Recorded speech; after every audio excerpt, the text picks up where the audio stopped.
नमस्कार विद्यार्थी मित्रांनो, स्वागत आहे तुमचं आपल्या चॅनल विजन 24/7 मध्ये। आजचा जो व्हिडिओ असणार आहे त्यामध्ये आपण एक नोटिफिकेशन रिलीज झालेला आहे।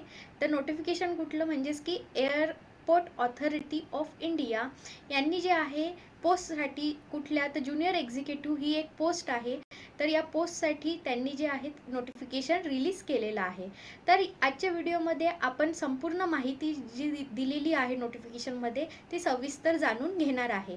प्लस या पोस्टसाठी काय इलिजिबिलिटी असणार आहे, कोण कोण इलिजिबल आहे या पोस्टला अप्लाय करण्यासाठी, तसेच संपूर्ण एक्झाम पॅटर्न सुद्धा यामध्ये आपण डिस्कस करणार आहे।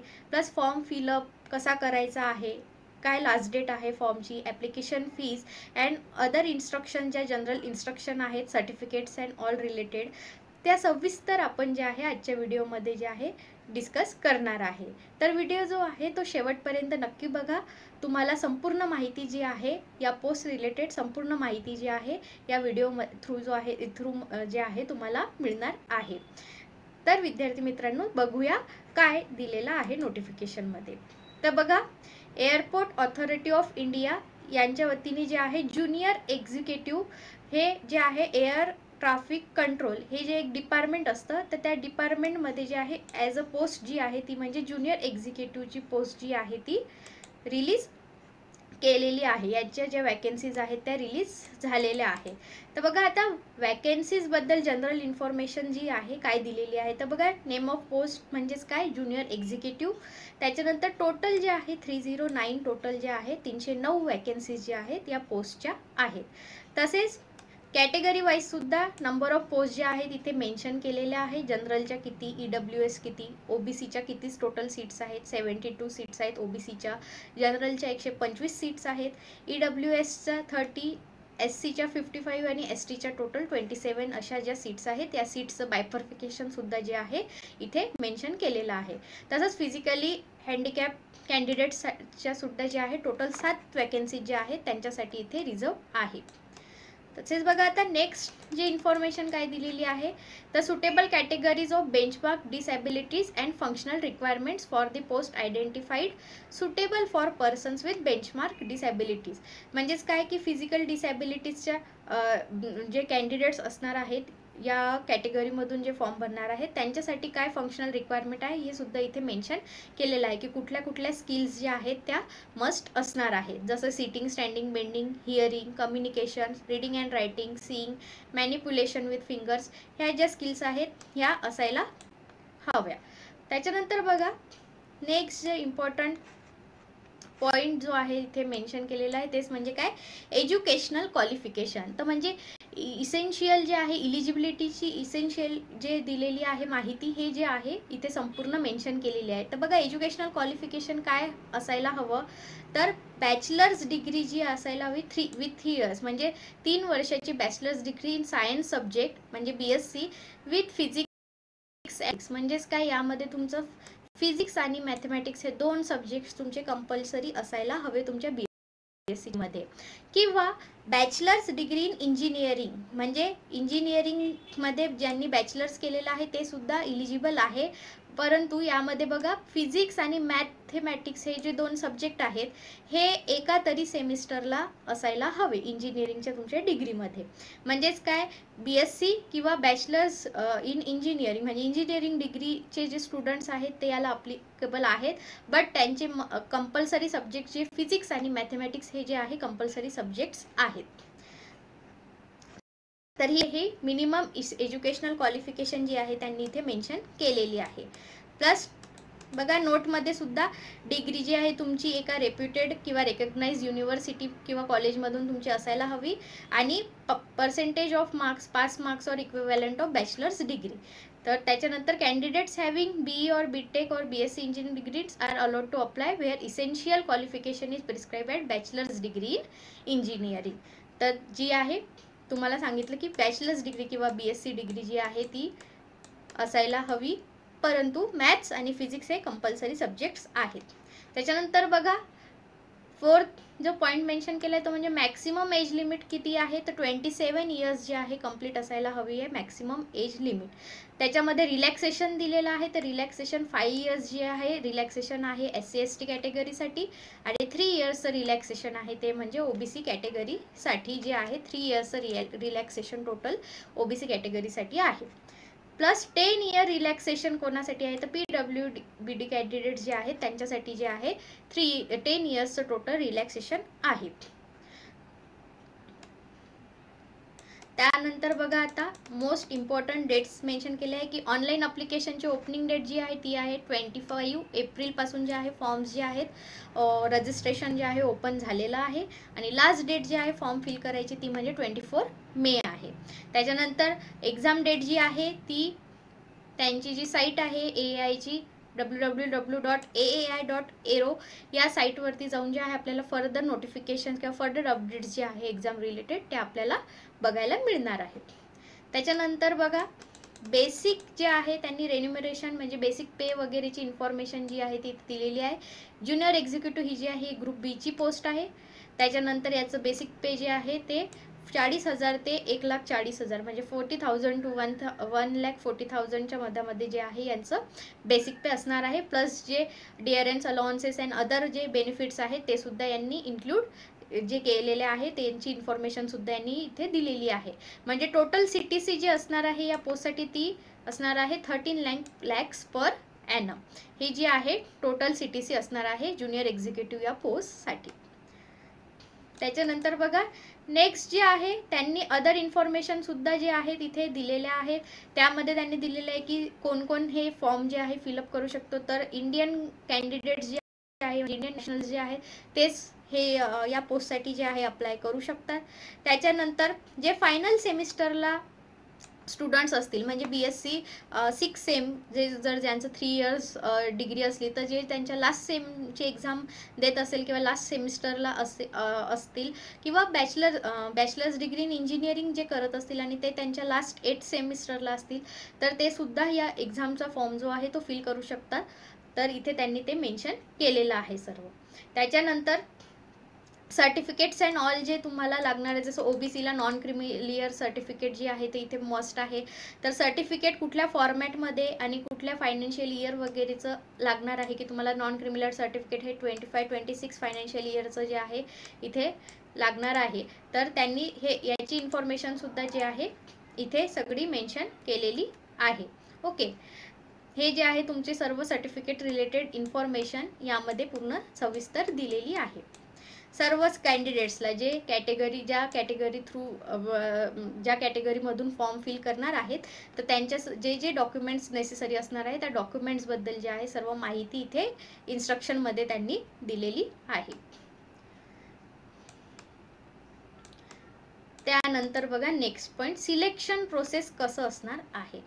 तर बघा आता सिलेक्शन प्रोसेसमध्ये काय असणार आहे तर CBT बेस जो आहे सगळ्यात आधी CBT बेस्ड टेस्ट जी आहे ती होणार आहे. म्हणजे कम्प्युटर बेस्ड टेस्ट जी आहे ऑनलाईन टेस्ट ती आपली सगळ्यात आधी जो आहे ती होणार आहे. त्यामध्ये जे असणार आहे निगेटिव्ह मार्किंग जे आहे ती नसणार आहे. म्हणजे इथे एक प्लस पॉईंट आहे की there will be no negative marking for this exam. Okay, त्याच्यानंतर CBT हे फर्स्ट राऊंड असं आपण कन्सिडर करू शकतो की फर्स्ट जे आहे आपला रिटर्न टेस्ट किंवा CBT बेस्ड टेस्ट होणार आहे. तर CBT बेस्ड टेस्ट जी आहे ही यामध्ये निगेटिव्ह मार्किंग नसणार आहे. जे कॅन्डिडेट CBT टेस्ट क्लिअर करतील त्याच कॅन्डिडेट पुढच्या राऊंडसाठी किंवा पुढे जे ॲप्लिकेशन व्हेरिफिकेशन त्याच्यानंतर जे मेडिकल राऊंड किंवा सर्व जे राऊंड होणार आहेत त्यासाठीच इलिजिबल राहतील. तेच कॅन्डिडेट जे आहेत ते इलिजिबल राहतील. तर कुठल्या याच्यासाठी तर बघा on the basis of their CBT test candidates will be shortlisted for application verification, voice test, psychoactive substances test. ह्या ज्या इथे टेस्ट सर्व मेन्शन केलेलं आहे psychological assessment, physical medical examination, त्याच्यानंतर बॅकग्राऊंड व्हेरिफिकेशन, हे सर्व जे टेस्ट आहेत हे तेच विद्यार्थी जे आहे ते इलिजिबल राहू शकतात जे CBT टेस्ट जे आहे ते क्लिअर करतील. तर या सर्व टेस्ट जे आहेत आफ्टर CBT टेस्ट जे आहेत ह्या सर्व टेस्ट जे आहेत त्या होणार आहेत. जे विद्यार्थी या सर्व टेस्टमध्ये क्लिअर राहतील तेच विद्यार्थी मेरिट बेसच्या बेसिसवरती जे आहे शॉर्टलिस्ट केल्या जातील आणि त्यांचं सिलेक्शन होईल. जर तुम्ही यामध्ये कम्प्युटर टेस्ट क्लिअर झाले आहात, बट खालीलपैकी हे जे नंतरच्या टेस्ट होणार आहे, बॅकग्राऊंड व्हेरिफिकेशन किंवा ॲप्लिकेशन, हे जे सर्व टेस्ट इथे मेन्शन केलेले आहेत, या टेस्ट जर तुम्ही क्लिअर नाही करू शकले तर दॅट मीन्स की तुम्ही या पोस्टसाठी जे आहे पास नाही होणार आहे. ओके, तर म्हणून सर्व राऊंड जे आहे ते तितकेच इम्पॉर्टंट असणार आहे.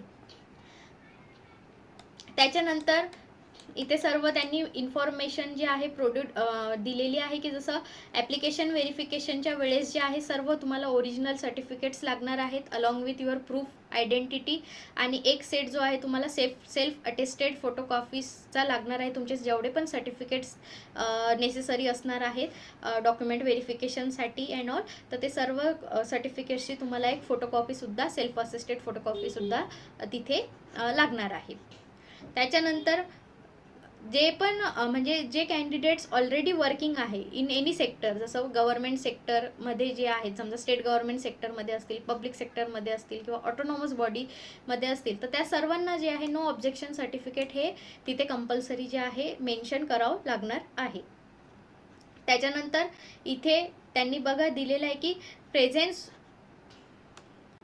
बघा नेक्स्ट पॉईंट काय दिलेला आहे त्यांनी की presence of following psychoactive substances will be tested in psychoactive substances test. बघा सायकोॲक्टिव्ह सबस्टन्सेस टेस्टमध्ये कुठल्या कुठल्या टेस्ट होणार आहेत, तर इथे बघा हे खालीलपैकी या सर्व टेस्ट जे आहेत त्या कंडक्ट करण्यात येणार आहे. आणि या टेस्ट जर निगेटिव्ह असतील दॅट मीन्स की तुम्हाला ते रिजेक्ट करू शकतात. आणि ह्या टेस्ट जर तुम्ही क्लिअर असणार, म्हणजे या टेस्टमध्ये तुम्ही तुमचा रिझल्ट जर पॉझिटिव्ह असणार तरच तुम्ही जे आहे हे एक्झाममध्ये जे आहे क्लिअर होऊ शकता. बघा इथे त्यांनी मेन्शन केलेलं आहे clearly, the provisional selection of candidates will be as per the merit list prepared on basis of their CBT test. त्याच्यानंतर subjective negative test report for consumption of, बघा consumption of psychoactive substance qualifying the voice test including psychological assessment test, physical medical examination and background verification. जेव्हा तुम्ही हे सर्व taste जे आहेत ह्या clear करणार तेव्हाच तुमचं सिलेक्शन जे आहे किंवा तेव्हाच तुम्ही या पोस्टसाठी जे आहे अप्लिकेबल सिलेक्ट झाले असणार, तर तुम्ही या पोस्टसाठी फायनल सिलेक्ट होऊ शकता. त्याच्यानंतर बघा roll numbers of candidates प्रोव्हिजनली selected for appointment will B declared on AAI site. बाकी जे विद्यार्थी सिलेक्ट होतील तर सर्व जे इन्फॉर्मेशन पुढची जी आहे ते तुम्हाला फक्त AAIच्या वेबसाईटवरती जे आहे अपडेट होत राहील. त्याच्यानंतर जे आहे offers of appointment will be issued after completion of background verification process. हे पूर्ण जे आहे त्यांनी इन्फॉर्मेशन इथे दिलेली आहे. And selected candidates will have to undergo training during which they will be paid basic pay along with other admissible allowances. म्हणजेच काय, तुम्हाला ऑफर लेटर एक वेळेस मिळालं त्यानंतर तुम्हाला जे आहे ट्रेनिंग पिरियड जो आहे तुमचा असणार आहे, म्हणजे ट्रेनिंग तुम्हाला देण्यात येणार आहे. त्यामध्ये जे आहे तुम्हाला बेसिक पे सुद्धा मिळणार आहे. आणि काय दिलेलं आहे, the selected candidate shall have to execute a surety bond for an amount of ₹7 lakh to serve airports authority of India for period till 3 years after completion of training. म्हणजे बघा त्यांनी श्युरिटी बॉन्ड सुद्धा इथे मागितलेला आहे. किती रुपीजचा, तर 7 lakhsचा जो आहे आपल्याला AAIला जर तुमचं सिलेक्शन झालं आणि तुम्ही फायनल सिलेक्शन झालं आणि तुम्हाला ऑफर लेटर आलेला आहे, तर त्या ऑफर लेटरला एक्सेप्ट करायच्या वेळेस तुम्हाला श्युरिटी बॉन्ड जो आहे तो तिथे सबमिट करावं लागणार आहे. किती रुपीजचा, तर 7 lakh रुपीजचा. हे सुद्धा त्यांनी बघा आधीच मेन्शन सर्व टर्म्स अँड डिटेल्स जे आहे इथे मेन्शन केलेले आहेत. त्याच्यानंतर बघा बाकी सुद्धा जे आहे बेसिक इन्फॉर्मेशन त्यांनी इथे दिलेली आहे. त्याच्यानंतर बघा नेक्स्ट दिलेलं ॲक्शन अगेन्स्ट मिसकंडक्ट. तर बघा आता जर आपण काही अनफेअर तिथे म्हणजे मिसलिडिंग डॉक्युमेंट्स किंवा फेक डॉक्युमेंट्स किंवा असं काही मिसकंडक्ट केलं आपण कुठल्या प्रकारचे इन्फॉर्मेशन तिथे सबमिट करताना किंवा ड्युरिंग एनी टेस्ट, तर त्याच्या अगेन्स्ट काय काय ॲक्शन घेऊ शकतात ते सर्व जे आहे त्यांनी इथे या 9th क्लॉजमध्ये जे आहे 9 पॉईंटमध्ये सर्व इन्फॉर्मेशन इथे मेन्शन केलेली आहे. त्यानंतर बघा आता मेन सर्वांचा जो क्वेश्चन आहे, बघा आता ही जी पोस्ट आहे या पोस्टसाठी आपल्या चॅनल विजन 24/7 यावरती लवकरच जे आहे कोर्स लॉन्च होईलच। तर ज्या विद्यार्थ्यांना या पोस्टसाठी अप्लाय करायचं आहे प्लस या पोस्टसाठी जे आहे प्रिपरेशन स्टार्ट करायचे आहे ते आमचं ॲप जे आहे विजन 24/7 हे प्ले स्टोअरवरून डाउनलोड करा। तुम्हाला या कोर्समध्ये जे आहे संपूर्ण जे आहे जे टीचर्स लोक असणार आहेत जे ह्या कोर्सला तुम्हाला गाईड करणार आहे, सर्व जे आहे नेट आणि सेट झालेले जे आहेत प्रोफेसर्स, असिस्टंट प्रोफेसर जे आहेत तुम्हाला असणार आहेत। तर त्यामध्ये बघा तुम्हाला बेनिफिट आहे की सर्व तुम्हाला हायर एज्युकेशन झालेले ज्या टीचर्स आहेत त्यांच्या नॉलेजचा बेनिफिट नक्कीच मिळणार आहे, जेणेकरून तुम्ही कम्प्लिटली जे आहे या एक्झामसाठी शुअरिटीने तुम्ही आमच्या चॅनलवरती या कोर्सला जॉईन करू शकता आणि या कोर्सबद्दल संपूर्ण नॉलेज जे आहे किंवा संपूर्ण माहिती जी आहे तुम्हाला या कोर्समध्ये आमच्या चॅनल थ्रू मिळेल।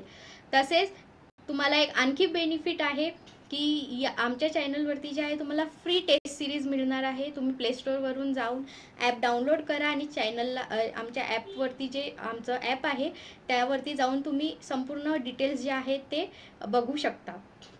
बघा आता मेन पॉईंट जो आहे तो म्हणजे हाऊ टू अप्लाय। आता या पोस्टसाठी आपण अप्लाय कसं करायचं हे इथे संपूर्ण माहिती जी आहे दिलेली आहे। तर बघा सगळ्यात आधी अप्लाय करायच्या आधी सगळ्यात पहिले तर तुम्ही इलिजिबल आहे की नाही या पोस्टसाठी, तुमची इलिजिबिलिटी आहे की नाही हे चेक करायला हवी आहे। तर इलिजिबिलिटी क्रायटेरिया ऑलरेडी त्यांनी वरती मेन्शन केलेला आहे। त्याच्यानंतर बघा तुम्हाला जे आहे ऑनलाईन साईटवरती कुठली साईट दिलेली आहे त्यांनी, तर बघा www.ai.aero ह्या साईटवरती जाऊन जे आहे तुम्हाला या लिंकला जाऊन तुम्हाला करिअर टॅब जे असणार आहे त्यामध्ये जाऊन जे आहे तुम्हाला रजिस्ट्रेशन किंवा फॉर्म फिल जो आहे तुम्हाला ॲप्लिकेशन फॉर्म फिल करायचा आहे। त्याच्यानंतर जर तुम्ही ॲप्लिकेशन फॉर्म इनकम्प्लीटच फिल केला तर तो जो आहे ऑटोमॅटिकली रिजेक्ट होणार आहे, तो फॉर्म कन्सिडरेबल नसणार आहे। तुम्हाला त्यामध्ये तुमचं व्हॅलिड ईमेल आयडी आणि मोबाईल नंबर जो आहे मेन्शन करणे अनिवार्य आहे। बघा त्यांनी दिलेलं आहे की before starting to fill up the online application the candidate should keep at hand the following details and documents. कुठले कुठले डॉक्युमेंट्स अँड डिटेल्स तुम्हाला लागणार आहे फॉर्म फिलअप करताना ते संपूर्ण माहिती यांनी इथे दिलेली आहे। जसं व्हॅलिड ईमेल आयडी असायला हवी, त्याच्यानंतर सगळ्या स्कॅन कॉपीज असायला हवा कशाच्या, तर पासपोर्ट साईज कलर फोटोग्राफ्सच्या, त्याच्यानंतर सिग्नेचरची, त्याच्यानंतर डॉक्युमेंट्स जे लागणार आहेत ते सुद्धा तुम्हाला सर्टिफिकेट सगळे तुमचे एज्युकेशनल क्वालिफिकेशनचे सर्टिफिकेट्स, डिग्री म्हणा, तुमच्या मार्कशीट्स हे लागणार आहे। त्याच्यानंतर कास्ट सर्टिफिकेट, एक्सपिरियन्स सर्टिफिकेट जर तुम्हाला कुठल्या प्रकारचा एक्सपिरियन्स असेल तर, त्याच्यानंतर disability certificate, discharge certificate in case of ex serviceman, हे सर्व सर्टिफिकेट जे आहे तुम्हाला लागणार आहे ॲप्लिकेशन फॉर्म फिलअप करताना। त्याच्यानंतर बघा details of documents to make online payment आणि ॲप्लिकेशन फी जे आहे ते सुद्धा त्यांनी मेन्शन केलेली आहे।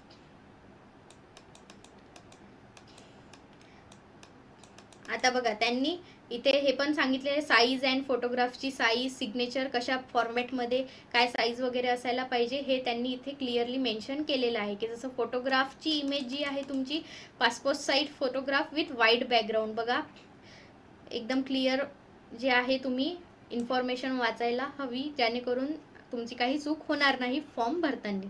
तर बघा पासपोर्ट साईज फोटो असायला पाहिजे बट बॅकग्राऊंड जे आहे तुमचं व्हाईटच असायला पाहिजे आणि पासपोर्ट हा तुमचा 3 मंथच्या पेक्षा ओल्ड असायला नका, म्हणजे 3 महिन्याच्या आधीचा पासपोर्ट नाही आहे, रिसेंट पासपोर्ट तुम्हाला अपलोड करायचा आहे। त्याच्यानंतर बघा कुठल्याही प्रकारच्या पासपोर्टमध्ये कॅप, हॅट, डार्क ग्लासेस वगैरे असे काही घातलेले नसायला हवे आणि religious headwear is allowed but it must not cover the face, म्हणजे जर इन केस तुम्ही कुठलं रिलिजियस हेडवेअर घालत असणार तर तुमचं फेस जे आहे ते ॲटलिस्ट ओपन असायला हवं। त्याच्यानंतर बघा इमेज जी आहे ही JPG किंवा JPEG फॉर्मॅटमध्येच असायला हवी आणि साईज आणि हे सुद्धा जे आहे डायमेन्शन असायला पाहिजे इमेजचं ते सुद्धा इथे मेन्शन केलेलं आहे। तसं सिग्नेचर जी आहे ते काय आहे, the applicant has to sign on white paper with black ink, बघा साईन जी आहे तुमची ब्लॅक पेननीच केलेली असायला हवी, इथे मेन्शन क्लिअर केलेलं आहे। त्याच्यानंतर साईन तुमचीच असायला हवी आणि सिग्नेचरचं फॉर्मॅट सुद्धा JPEG आणि JPG फॉर्मॅटमध्ये असायला हवे आणि डायमेन्शन्स वगैरे पण त्यांनी क्लिअरली इथे मेन्शन केलेले आहेत। त्याच्यानंतर बघा ॲप्लिकेशन फीज किती असणार आहे वगैरे हे सुद्धा दिलेलं आहे. ॲप्लिकेशन फीज ऑफ 1000 रुपीज जे आहे ॲप्लिकेशन फीज असणार आहे.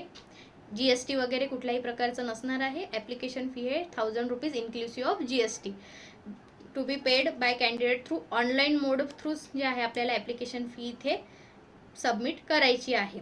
आणि काय however the SC/ST PWD who have successfully completed 1 year of apprenticeship training in AAI female candidates are excepted from payment of fee. जर कोणी यापैकी म्हणजे जर कुठल्या कॅन्डिडेटनी AAI मध्ये ऑलरेडी अप्रेंटिसशिप ट्रेनिंग घेतलेली असेल 1 वर्षाच्या पिरियडसाठी तर त्यांना कुठल्याही प्रकारची फीज इथे नसणार आहे. बट जर तुम्ही या टर्म्समध्ये येत नसणार तर तुम्हाला 1000 रुपीज फी जी आहे हे तुमची ॲप्लिकेशन फी असणार आहे. त्याच्यानंतर बघा पेमेंट मोड अँड ऑल इथे सर्व दिलेलं आहे की इंटरनेट बँकिंग थ्रू सुद्धा तुम्ही पेमेंट करू शकता. डेबिट कार्ड क्रेडिट कार्ड सुद्धा जे आहे तुम्ही पेमेंट करू शकता. तर इथे सगळी तुमची पेमेंटची इन्फॉर्मेशन दिली आहे. त्याच्यानंतर इथे जनरल इन्स्ट्रक्शन्स दिलेले आहेत की फॉर्ममध्ये फिलअप करताना तुम्ही कुठल्या कुठल्या गोष्टीचं लक्ष ठेवायला पाहिजे, कुठल्या गोष्टी ज्या आहे तुम्ही क्लिअर तिथे करेक्ट मेन्शन करायला पाहिजे. जसं डेट ऑफ बर्थ, तुमची कॅटेगरी, त्याच्यानंतर जेंडर, ईमेल ID, सर्व गोष्टी ज्या आहे तुम्ही तुमची क्लिअरली इन्फॉर्मेशन जे आहे करेक्ट इन्फॉर्मेशन इथे फिल करायला हवी. तर हे सर्व जनरल इन्स्ट्रक्शन सुद्धा इथे मेन्शन केलेले आहेत.